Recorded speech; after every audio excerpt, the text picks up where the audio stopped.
Hi beautiful hearts. ഇന്ന് നമ്മൾ share ചെയ്യാൻ പോകുന്നത് KFCനെ കുറിച്ചാണ്. നിങ്ങൾക്ക് എല്ലാവരുടെയും ഫേവറേറ്റ് ഒരു ബ്രാൻഡ് അല്ലേ KFC എന്ന് പറയുന്നത്? എൻ്റെയും ഫേവറേറ്റ് ഒരു ബ്രോസ്റ്റഡ് ചിക്കൻ്റെ ഫേവറേറ്റ് ബ്രാൻഡ് KFC തന്നെയാണ്. KFC എന്ന് പറയുന്നത് അത്രയും ഇഷ്ടമാണ് ആൾക്കാർക്ക്, എനിക്കും. അപ്പം ഞങ്ങൾ യൂറോപ്പിൽ നിന്ന് സ്വിറ്റ്സർലാൻഡിൽ നിന്ന സമയത്ത് ഞങ്ങൾക്ക് അവിടെ KFC ഇല്ല. അപ്പോൾ KFC ഇല്ലാത്ത സമയത്ത് ഞാനും എൻ്റെ ഫ്രണ്ടും കൂടെ ജർമ്മനി പോയിട്ടുണ്ട് ഈ KFC കഴിക്കാൻ വേണ്ടി മാത്രം. പക്ഷെ ഇന്ന് സ്വിറ്റ്സർലാൻഡിൽ KFC ഉണ്ട്. അപ്പം നാട്ടിലാണേലും നമ്മളെപ്പോഴും ഇപ്പോൾ ലുലുവിലൊക്കെ വിസിറ്റ് ചെയ്യുന്ന സമയത്ത് പൊതുവേ നമ്മൾ ഫുഡ് കോർട്ടിൽ പോകുന്ന സമയത്ത് KFC തേടി പോകാറുണ്ട്, ആ ബ്രോസ്റ്റഡ് ചിക്കനോടുള്ള അത്രയും ഇഷ്ടം കൊണ്ട്. അതുകൂടാതെ പണ്ട് KFCക്ക് ഒരു ക്രഷേഴ്സ് ഉണ്ടായിരുന്നു.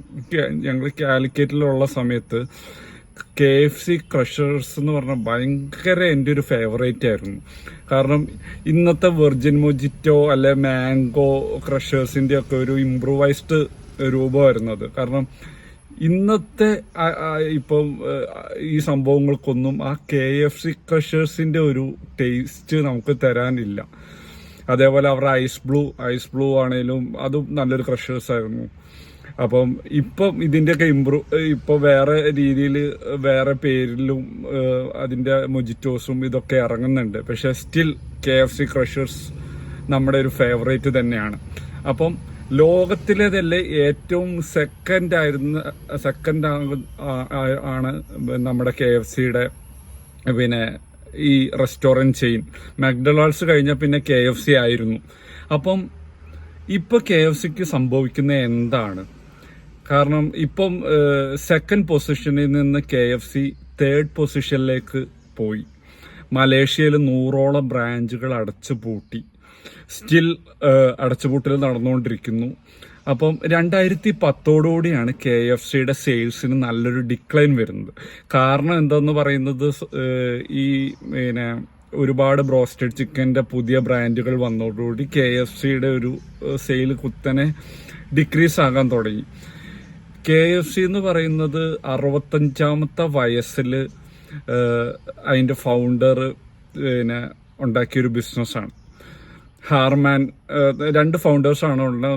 ഒന്നാണ് ഹാർമാൻ എന്ന് പറയുന്ന ഒരു ഫൗണ്ടർ.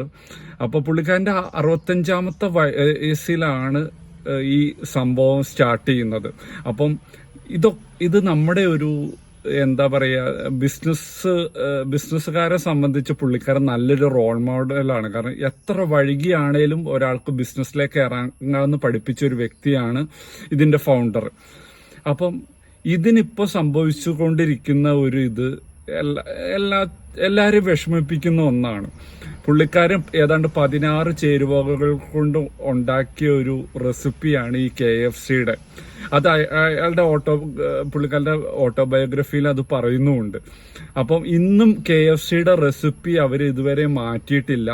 സ്റ്റിൽ ആ റെസിപ്പി തന്നെയാണ് അവർ ഫോളോ ചെയ്യുന്നത്. ഒരുപാട് കോൺട്രവേഴ്സറീസ് ഒക്കെ ഉണ്ടാക്കിയിട്ടുണ്ട്.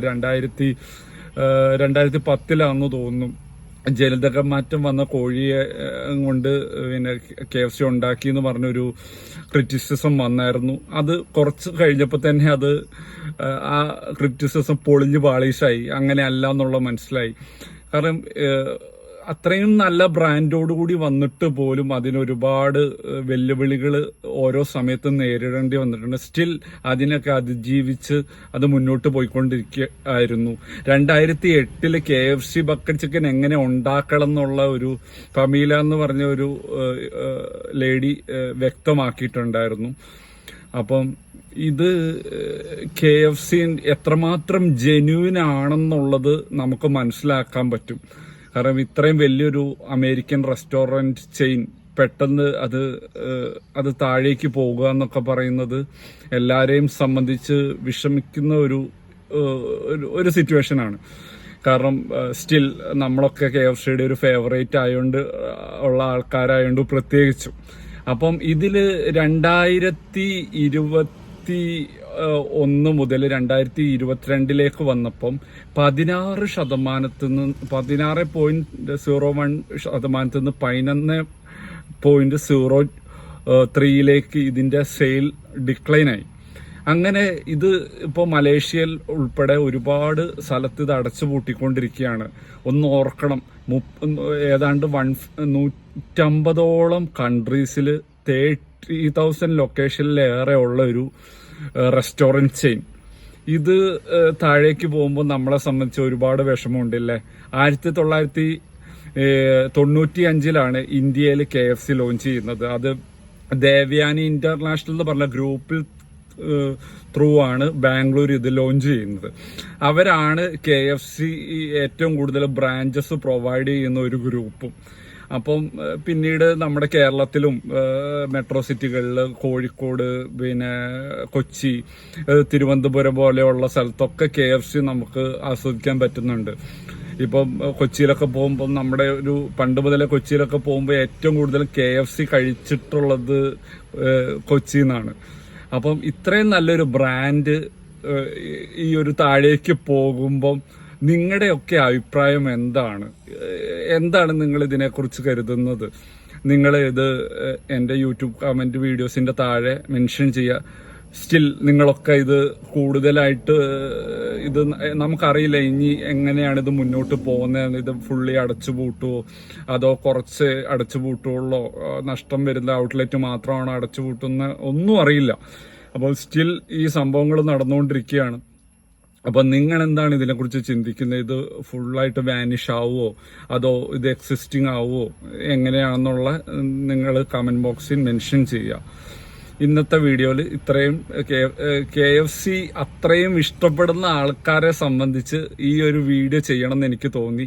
കാരണം എൻ്റെ ഫേവറേറ്റ് ഒരു റെസ്റ്റോറൻറ്റ് ചെയിനാണ് KFC എന്ന് പറയുന്നത്. സ്റ്റിൽ ഇപ്പോഴും ഒരുപാട് പുതിയ ബ്രാൻഡുകൾ വന്നിട്ടുണ്ടെങ്കിലും ഇപ്പോഴും എൻ്റെ ഫേവറേറ്റ് KFC തന്നെയാണ്. One of the favourite.